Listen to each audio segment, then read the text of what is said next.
এখন আপনাদের মাঝে আলোচনা আনবেন কোরআন থেকে হাদিস থেকে হাফেজ মাওলানা মাসুম বিল্লাহ রোমানী, পীরবাড়ি বায়তুল মামুর মসজিদের ইমাম এবং খতিব। এখন হুজুরকে তার মূল্যবান কোরআন হাদিস থেকে আলোচনা করার জন্য অনুরোধ করছি। বিসমিল্লাহির রহমানির রহিম। আসসালামু আলাইকুম ওয়া রাহমাতুল্লাহি ওয়া বারাকাতুহু। আলহামদুলিল্লাহ ইন্নাল হামদালিল্লাহিল আকরামিল্লাযী খালাকাল ইনসান ওয়া কাররামা ওয়া 'allamahu মিনাল বায়ানি মা lam ya'lam فسبحان الذي لا يحصى امتنانه باللسان ولا بالقلم. نشهد أن لا إله إلا الله وحده لا شريك له، ونشهد أن سيدنا ومولانا محمدا عبده ورسوله الذي أرسله بالحق بشيرا ونذيرا وداعيا إلى الله بإذنه وسراجا منيرا. فقد قال الله تعالى في كلامه المجيد والفرقان الحميد.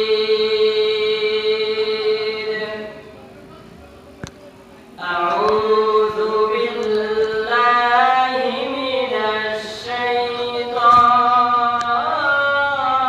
الشيطان الرجيم.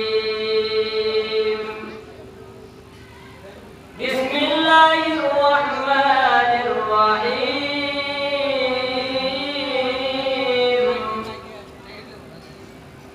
وما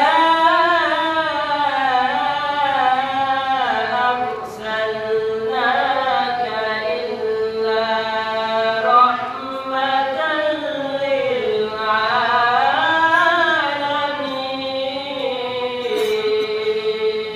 للعالمين. صدق الله العظيم.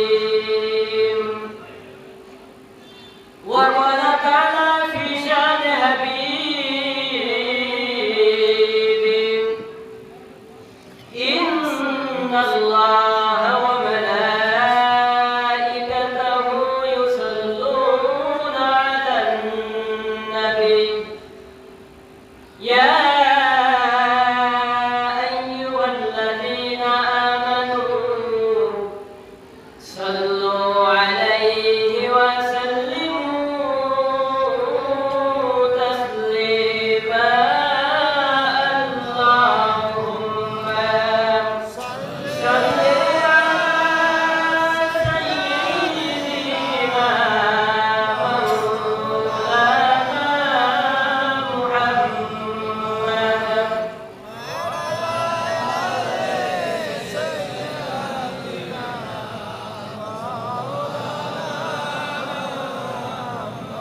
رسول من ভালোবাসা,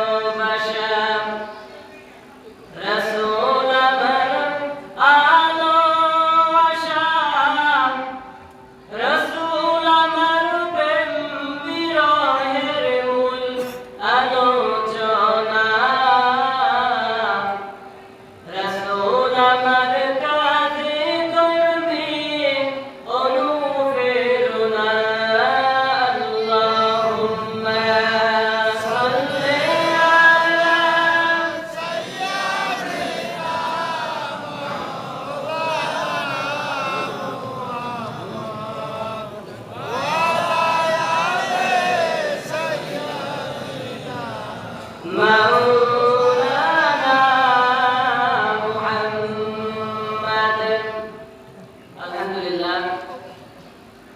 আমরা সর্বপ্রথম সেই মহান রব্বুল আলামিনের শুকরিয়া আদায় করি যে আল্লাহ রব্বুল আলামিন এই প্রচন্ড ঠান্ডার মধ্যে আমাদের মহল্লায় অসংখ্য অগণিত মানুষের মধ্য থেকে আপনাকে আমাকে ভালোবেসে ইহসান করে এমন একটা কোরআন এবং হাদিসের আলোচনা ময়দানে আসার এবং বসার তৌফিক দান করেছেন। সেই মহান মুনিবের দরবারে প্রাণ খোলা শুকরিয়া আদায় করছি। সকলে উচ্চ আওয়াজ দিয়ে বলছি আলহামদুলিল্লাহ। দুরূদ ও সালাম পাঠা সেই মানবতার কাণ্ডারি আখিরি জামানার নবী, বিশ্ব নবী, জাহানের বাদশা, সাইয়্যিদুল মুরসালিন, খাতামুন নবিয়্যিন জনাবে মুহাম্মদুর রাসূলুল্লাহ, সকলেই বলছি সাল্লাল্লাহু আলাইহি ওয়াসাল্লাম। সম্মানিত হাজিরিন, ভূমিকায় কোনো কথা বলবো না, সরাসরি আলোচনা থেকে চলে যাব। আপনাদের সম্মুখে সূরা হাজ্জের 107 নম্বর আয়াত তেলাওয়াত করেছি। সূরা আনবিয়া 107 নম্বর আয়াত তেলাওয়াত করেছি। তেলাওয়াতকৃত আয়াতকে সামনে রেখে সংক্ষিপ্ত সময়ে সংক্ষিপ্ত আলোচনা করব। ওয়া তাওফীকি ইল্লা বিল্লাহ। সূরা আনবিয়া আমরা সকলেই জানি, আনবিয়া মানে হলো নবীগণ, নবীদেরকে বলা হয় আনবিয়া। তো নবীদের নামে একটা সূরা। আল্লাহ রাব্বুল আলামিন বলেন, ওয়া মা আরসালনাকা ইল্লা রাহমাতাল লিল আলামিন। আমাদের রাসূলকে সারা জাহানের জন্য রহমত হিসেবে রব্বুল আলামিন আমাদের কাছে প্রেরণ করেছেন। সুবহানাল্লাহ। সেই রাসূলের জীবনী নিয়ে কথা বলবো।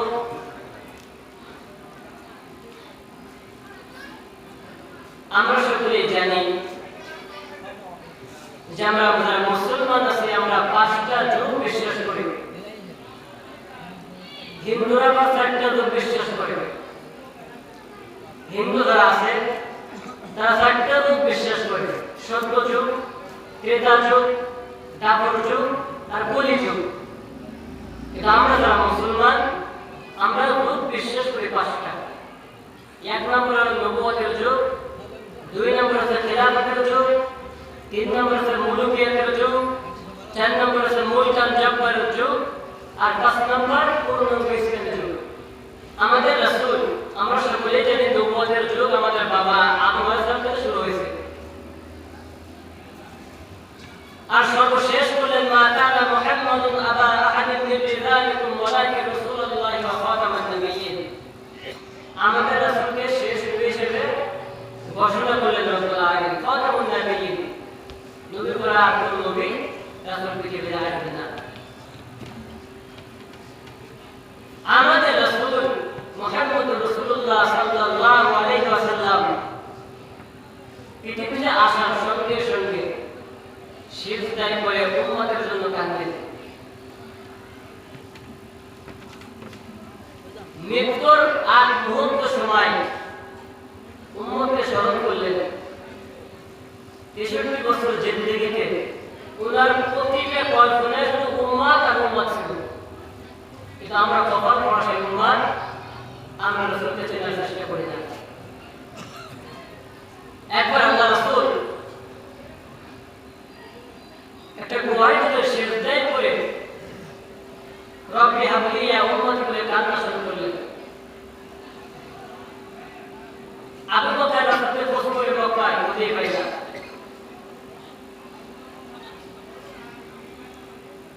আবু বকর মক্কার বুকে রাসূলকে প্রশ্ন করে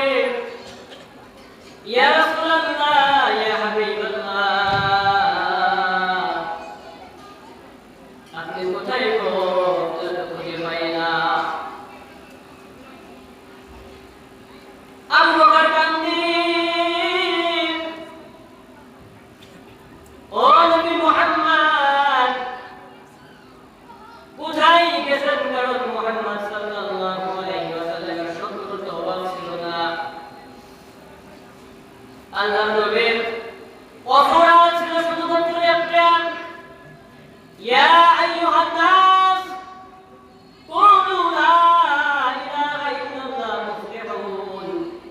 হে মানুষ সকলেরা, তোমরা সকলেই লা ইলাহা ইল্লাল্লাহ কালিমা গ্রহণ করে নাও, তুফলিহুন, তাহলে তোমরা সফলকাম হয়ে যাবে।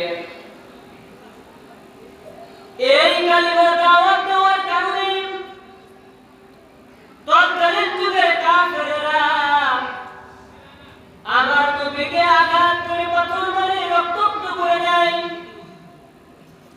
আমার নবী তবুও তাদের জন্য বদদুয়া করে নাই, বরং তাদের হিদায়াতের জন্য দোয়া করে। এই জন্য তুমি রহমাতাল লিল আলামিন। আবু বকর নবীর পাই না, কাঁদতে রে আবু বকর, আবু বকর কাঁদতে, নবী কোথায় গো, নবী কোথায় গো, নবী নবী করে আর কত কাল আমি কাঁদবো, নবী নবী করে আর কত কাল আমি কাঁদবো। আবু বকর রাসূল খুঁজতে খুঁজতে কয়েকজন রাখালের সঙ্গে দেখা, রাখাল উল্টে ডাক দিয়ে বসল, বকর রাখালেরা, আমার রাসূল মুহাম্মদ রাসূলুল্লাহ সাল্লাল্লাহু আলাইহি ওয়াসাল্লাম তো খুঁজে পাই না। ও বকর রাখাল, তোমরা কি আমার রাসূলের কোনো খোঁজ খবর জানো কিনা? রাখাল গোলাম আবু বকর ডাক দিয়ে বসল, আবু বকর, আমরা তো আখিরি জামানার নবী মুহাম্মদ রাসূলুল্লাহকে চিনি না, কিন্তু আল্লাহর নামে কসম খেয়ে বলছি, আজ 3টা দিন ওই গুহার ভিতরে একজন মানুষ সিজদায় পড়ে কাঁদে, রব্বি হাবলি ইয়া উম্মতি। ও আবু বকর, আমি আল্লাহর নামে কসম খেয়ে বলি, আবু বকর, আজকে 3টা দিন ওই ব্যক্তি সিজদায় পড়ে কাঁদে, আমাদের উটগুলো ঘাসে মুখ দেয় না, উটগুলো ঘাস খাই না, পানি খাই না, শুধু মাথা উপরের দিকে দিয়ে চোখের থেকে পানি ঝরে গো। ও আবু বকর, তোমার দোয়াই লাগে লোকটা উঠে নিয়ে যাও, না হলে আমাদের উটগুলো না খেয়ে মারা যাবে। আবু বকর এবার চলে গেলেন রাসূলের কাছে, ইয়া রাসূলুল্লাহ, ইয়া হাবিবাল্লাহ, আপনার আর কাঁদতে হবে না, আমি রাসূল, আমি আবু বকর চলে আসলাম রাসূল। ইয়া রাসূলুল্লাহ, আপনি মাথা উঠান। রাসূল মাথা উঠাই না, শুধু কাঁদতে, রব্বি হাবলি ইয়া উম্মতি, রব্বি হাবলি ইয়া উম্মতি। আবু বকর আবার বললেন, ইয়া রাসূলুল্লাহ, ইয়া হাবিবাল্লাহ, আমি আবু বকরের কথা দিলাম গো রাসূল, আমার হায়াতে জিন্দেগির যত নেক আমল করেছে গো রাসূল, এই মুহূর্তে আমার সমস্ত আমলগুলো আপনার উম্মতের জন্য আমি সদকা করে দিলাম, বলুন সুবহানাল্লাহ। কিতাবের ভিতরে আসছে, আসমানের তারকাগুলো গুনতে গুনতে শেষ করা সম্ভব, কিন্তু আবু বকরের নেক আমল গণনা করে শেষ করা সম্ভব না। আবু বকর বললেন, ইয়া রাসূলুল্লাহ, আমি আমার সমস্ত নেক আমলগুলো আপনার উম্মতের জন্য সদকা করে দিলাম, টাকা উঠান। রাসূল তো কথা শুনে না, শুধু কান্দে, রব্বি হাবলি ইয়া উম্মতি। ওমর চলে এলো, ইয়া রাসূলুল্লাহ, ওমর চলে এলাম, আমার হায়াতে যত, আমার হায়াতে যত নেক আমল আছে সব আপনার উম্মতের জন্য সদকা করে দিলাম, মাথা উঠান। রাসূল মাথা উঠাই না, একে একে সাহাবায়ে কিরাম চলে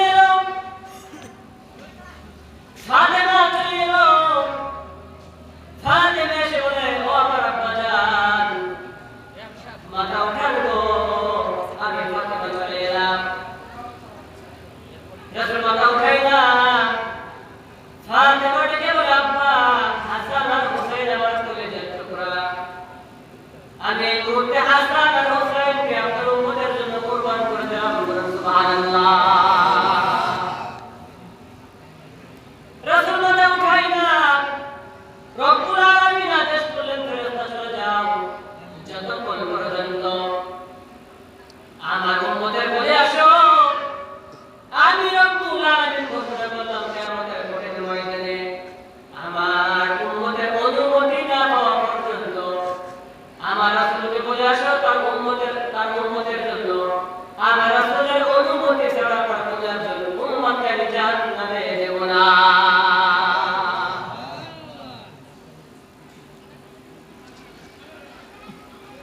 এমনি করে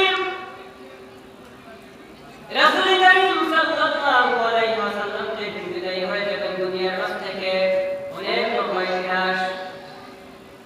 শেষ মুহূর্তের সময় আসসালাত আসসালাম ওয়া মালাকাত আইমানুকুম, নামাজের কথা বলে উম্মতকে স্মরণ করে আল্লাহ রাসূল দুনিয়ার পারে শেষ করলেন, নবুয়তের যুগ শেষ, খেলাফতের যুগ চলে গেল। নবী কারীম সাল্লাল্লাহু আলাইহি ওয়াসাল্লামের পর আবু বকর খেলাফতের দায়িত্ব চলে এলো, খেলাফত পালন করলেন। কিন্তু আবু বকর মৃত্যুবরণ করার পর তামাম শহরে আবু বকরের জন্য ক্রান্তি এখানে অস্থির হয়ে গেছে। ওমর চিন্তা করি আবু বকরের এমন কি নেকামল আছে, এমন কি আমল করতো আবু বকর যে আবু বকরের মৃত্যুর পর তামাম জাহানের পাগলের মতো কান্না করে। খলিফাতুল মুসলিমিন ওমর ফারুক রাদিয়াল্লাহু তাআলা আনহু এবার আবু বকরের স্ত্রীকে প্রশ্ন করলো, আবু বকরের এমন গোপন কি নেকামল আছে গো, আমার সামনে প্রকাশ করো। তিনি বললেন, আবু বকরের কোনো গোপন আমল ছিল না, কিন্তু প্রত্যেক দিন নিজে হাতে 2-3টা রুটি তৈরি করে জঙ্গলে দিতে যাইতেন। কোথায় যাইতেন, কি করতেন, কোনো কিছুই জানি না। ওমর খেলাফতে আসার পরে প্রথম দিন কয়েকটা রুটি তৈরি করে নিয়ে জঙ্গলের দিকে হাঁটা শুরু করলেন। কিছু দূরে যাইতে না যাইতে কিছু রাখালের দৌড়ে চলে এলো। রাখাল করে মুসলমান, আজকে আবু বকরের অনুপস্থিতিতে যখন ওমর চলে এলো, আমরা বলতাম আবু বকর দুনিয়াতে নাই। ওমর আবু বকর প্রত্যেক দিন আমাদের কাছে আসতেন, পকেট ভরা খুরমা খেজুর নিয়ে আসতেন, আমাদের সামনে এসে আবু বকর আমাদের হাতে খুরমা খেজুর উঠাই দিতেন। বলুন সুবহানাল্লাহ। ওমর বলছে, জানি তো জানে না, তা আবু বকর এখান থেকে যায় তো কোথায়?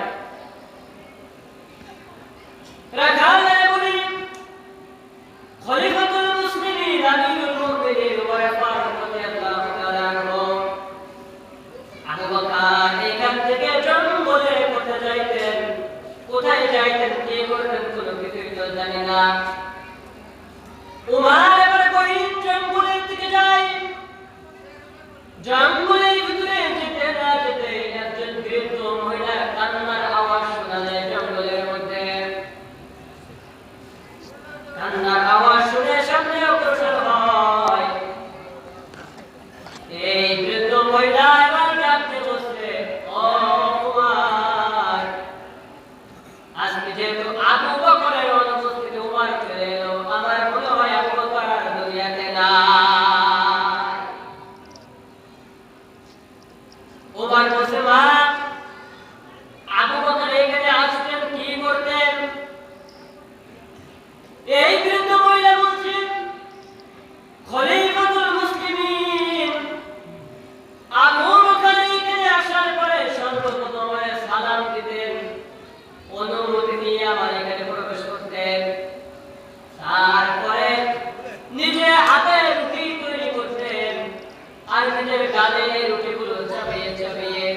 আমার গালে উঠে খাওয়াই দিয়ে যাইতেন, বলুন সুবহানাল্লাহ। উমার লক্ষ্য করে দেখে এই যে বৃদ্ধ মহিলা, তার পুরা শরীরে ঘা পাতলা পড়া, পুরা শরীরে ঘা পাতলা পড়া, কথা বলতে জিহ্বার ভিতরেও ঘা, দুর্গন্ধ। উমার দাঁড়িয়ে গেলেন। বৃদ্ধ মহিলা বলছে, বাবা, আবু বকর এখানে আসবেন, আমি তো বৃদ্ধ মানুষ, গালে তো দাঁত নাই, চাবে খাইতে পারি না।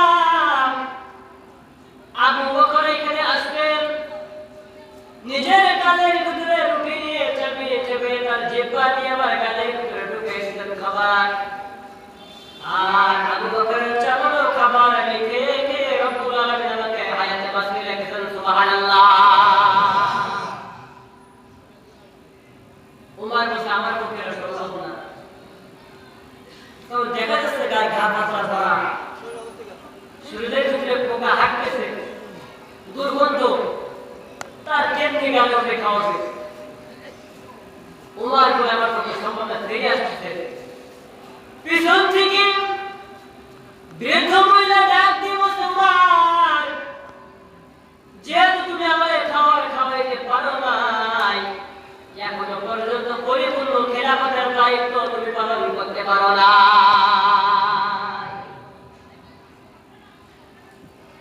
এই কথা শুনে আবার দাঁড়িয়ে গেলেন। অনেক লম্বা ঘটনা, সংক্ষেপে নিয়ে আসলাম। সর্বশেষ উমর ফারুক রাদিয়াল্লাহু তাআলা এই বৃদ্ধ মহিলার গালে উঠে খাওয়াইলেন। ভাইরা আমার, বন্ধুরা আমার, উমর ফারুক রাদিয়াল্লাহু তাআলা খেলাফতের দায়িত্ব তুলে নেন, খেলাফতের দায়িত্ব পালন করেন। এমনই অবস্থায় বিদেশ থেকে কিছু কাপড় আসলো শীতকালের সময়। কাপড়গুলো সমস্ত মানুষের কাছে বিতরণ করার জন্য অনুমতি দিলেন আমিরুল মুমিনিন খলিফাতুল মুসলিমিন। এই কাপড়ের টুকরাগুলো প্রত্যেকটা মানুষের দ্বারে দ্বারে পৌঁছে দিলেন। হঠাৎ জুমার দিন চলে গেল। জুমার দিনে খলিফাতুল মুসলিমিন উমর ফারুক রাদিয়াল্লাহু তাআলা এখনো পর্যন্ত মসজিদে আসে নাই। উমর ফারুক এখনো মসজিদে আসে নাই। মুসল্লিরা উমরের জন্য অপেক্ষা করতেছেন মসজিদের মধ্যে। কোন একজন ব্যক্তি খলিফাতুল মুসলিমিন উমর ফারুক রাদিয়াল্লাহু তাআলা ডাকতে গেলেন, যে দেখেন উমর ফারুক রাদিয়াল্লাহু তাআলা মরুভূমিতে জামা ভিজা জামা নদীর ভিতরে শুকাইতেছেন। ডাক দিলেন, মসজিদে আসলেন নামাজ আদায় করার জন্য। মুসল্লিদের ভিতরে একজন যুবক দাঁড়িয়ে গেছেন। ও খলিফাতুল মুসলিমিন আমিরুল মুমিনিন উমর ফারুক রাদিয়াল্লাহু তাআলা আনহু, আমাদের প্রত্যেকের এক টুকরা করে কাপড় আপনি দিয়েছেন। আমার তো মনে হয় আপনি ওই এক টুকরা কাপড় পাইছেন। আমাদের জামাটা, আমাদের কাপড় দিয়ে জামা তৈরি করলাম, জামার হাঁটু পর্যন্ত আসলো, কিন্তু আপনি আমিরুল মুমিনিন, আপনার জামা কেমনি টাকনো পর্যন্ত গিয়েছে, তাহলে মনে হয় আপনি কাপড় চুরি করেছেন অথবা টাকল নিয়েছেন। অন্য পৃথিবীর খলিফা, 33 লক্ষ বর্গ মাইলের খলিফা,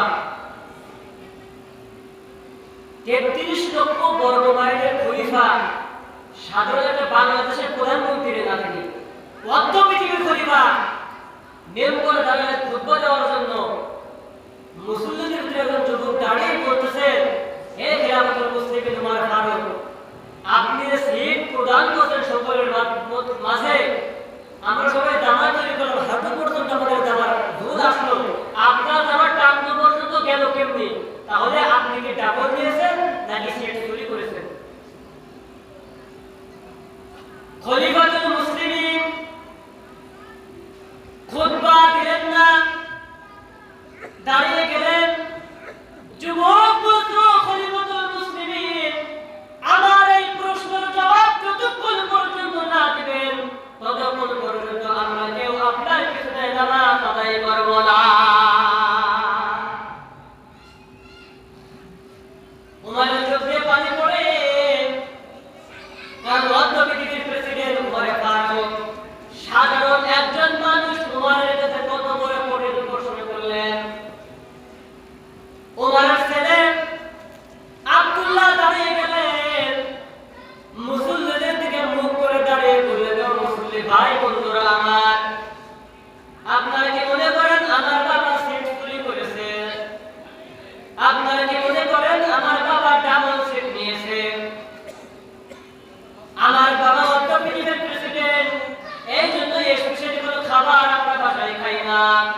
সাধারণ মানুষগুলো যেই খাবার খায়, আমাদের আশেপাশে সাধারণ মানুষ, গরিব অসহায় মানুষগুলো যেই খাবার খায়, আমার বাবা সহ আমরা সকলেই একই খাবার খাই। এই স্পেশাল বস্তু হালুয়া আমাদের বাসায় কখনো রান্না হয় না। ও মুসল্লিরা, কোন একদিন এক সাহাবী ওমরের বাসায় গেলেন ওমরের সঙ্গে দেখা করার জন্য। যে দেখেন খলিফাতুল মুসলিমিন ওমর ফারুক রাদিয়াল্লাহু তাআলা আনহু শুকনা রুটি পানি দিয়ে ভিজায়ে ভিজায়ে তারপর খাইতেছে। বলুন সুবহানাল্লাহ। প্রশ্ন করা হলো, আপনি তো অন্য পৃথিবীর প্রেসিডেন্ট, ইচ্ছে করলে তো এখন একটা ছাগল জবাই করে ভুনা করে খাইতে পারেন। শুকনা রুটি শক্ত হয়ে গেলে পানি দিয়ে ভিজায়ে কেন আপনি খান? খলিফাতুল মুসলিমিন ওমর বলছে, ও রাসূলের উম্মত, ও রাসূলের সাহাবী, আমি ইচ্ছা করলে খাইতে পারি, কিন্তু আমি যে খাবারটা অপচয় করব, নষ্ট করব, এই জন্য কিয়ামতের কঠিন ময়দানে রব্বুল আলামিন আমাকে আসামের কাঠগড়ায় দাঁড় করবেন। এই জন্য খাবার নষ্ট করার সুযোগ নাই। দুনিয়াতে কষ্ট যা করার করব, আর ভালো ভালো খাবার আমরা জান্নাতে গিয়ে খাবো। বলুন সুবহানাল্লাহ। আব্দুল্লাহ মুসলিমরা, তোমরা কি মনে করছো আমার বাবা কাপড় চুরি করেছে, আমার বাবা কাপড় দিয়েছে? এমন না, বরঞ্চ আমার বাবা যেমনি একজন নাগরিক, আপনারা সকলে একজন নাগরিক, দেশের ভোটার। আপনি এক টুকরা কাপড় পেয়েছেন বলে, হ্যাঁ পেয়েছি। নাগরিক হিসেবে আমি প্রেসিডেন্টের ছেলে আব্দুল্লাহ, আমিও তো এক টুকরা কাপড় পেয়েছি বলে, হ্যাঁ আপনি এক টুকরা পেয়েছেন। আমার বাবাও তো এক টুকরা পেয়েছে বলে, হ্যাঁ তোমার বাবাও এক টুকরা পেয়েছে। আব্দুল্লাহ বলল, মুসল্লিরা, আমার কাপড়টা নিয়ে আমি বাসায় গেছি, আমার বাবার কাপড়টা নিয়ে বাবা বাসায় গেছে। আমি বাসায় যেয়ে দেখি আমার গত বছরের জামাটা এখনো ভালো আছে, আমার গত বছরের জামা কোথাও নষ্ট হয় নাই, ছেড়ে নাই, ময়লা হয় নাই, কিন্তু আমার বাবার জামাটা নষ্ট হয়ে গেছে। এই জন্য সামনে প্রচন্ড ঠান্ডার সময় আমার বাবার কষ্ট হবে। এই জন্য আমি ছেলে আব্দুল্লাহ আমার কাপড়ের টুকরাটাও বাবার সঙ্গে এক করে দিয়া আমার কাপড় আর বাবার কাপড় দিয়ে জামা বানানোর কারণে জামার ঝোল লম্বা হয়েছে। বলুন সুবহানাল্লাহ। আব্দুল্লাহ বলছে, ও মুসল্লিরা, আমার বাবার গাড়িতে জামা গাইতেও আছে, আমার কাপড় আর বাবার কাপড় দিয়ে জামা বানানোর কারণে জামার ঝোল লম্বা হয়েছে। বলুন সুবহানাল্লাহ।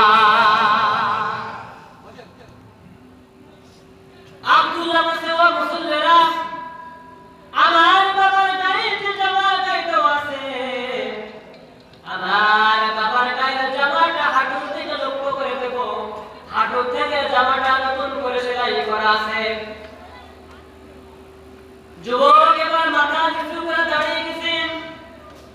খলিফাতুল মুসলিমিন ওমর ফারুক রাদিয়াল্লাহু তাআলা আনহু ডাকেন, কোন যুবক প্রশ্ন করছে, আমার সামনে আসো। এখন সবাই করে পড়ে গেছে, কারণ ওমর যে রাস্তা দিয়ে হেঁটে যায়, শয়তান ওই রাস্তায় আসতে ভয় পায়। এত কঠিন প্রশ্ন করার পর ওমর ডাকতেছে, প্রশ্ন করলো, কে আমার সামনে আসো। ভয়ে কম্পন শুরু হয়ে গেছে। মুসল্লিরা মসজিদের ভিতরে রাস্তা করে গেলেন, পিছন থেকে প্রশ্ন করে যুবক এবার সামনে অগ্রসর হলেন। খলিফাতুল মুসলিমিন ওমর ফারুক রাদিয়াল্লাহু তাআলা আনহু বললেন, যুবক ভয় পেও না, তুমি আমার বুকে চলে আসো। বুকের সঙ্গে ধরলেন, আর খলিফাতুল মুসলিমিন ওমর ফারুক রাদিয়াল্লাহু তাআলা আনহু ওই যুবককে লক্ষ্য করে বলছেন, তোমার মতন যুবক যেই জামানায় থাকবে, ওই জামানায় কোনো এমপি মন্ত্রীরা, ওই জামানায় কোনো শাসকেরা দুর্নীতি করার সাহস পাবে না।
জিনা করেছে কত সত্য কিনা।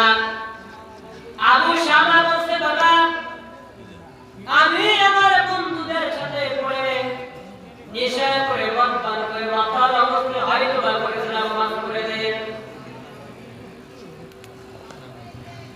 বিবিধ দিয়ে চিন্তা করে দেখুন তো, যদি আপনার আমার ছেলে এভাবে প্রফলন করে আর যদি বলে যে আমি জ্ঞান অবস্থায় করে দেয়, কত মাতাল ছিলাম, নেশাগ্রস্ত ছিলাম, তো ভুল যেটা করে ফেলেছে আমরা মাফ করে দেবেন, কি বিচার করবেন আপনি? খলিফাতুল মুসলিমিন প্রধান বিচারপতিকে ডাক দিলেন, বিচার শুরু করেন। প্রধান বিচারপতি শুরু করলেন বিচার।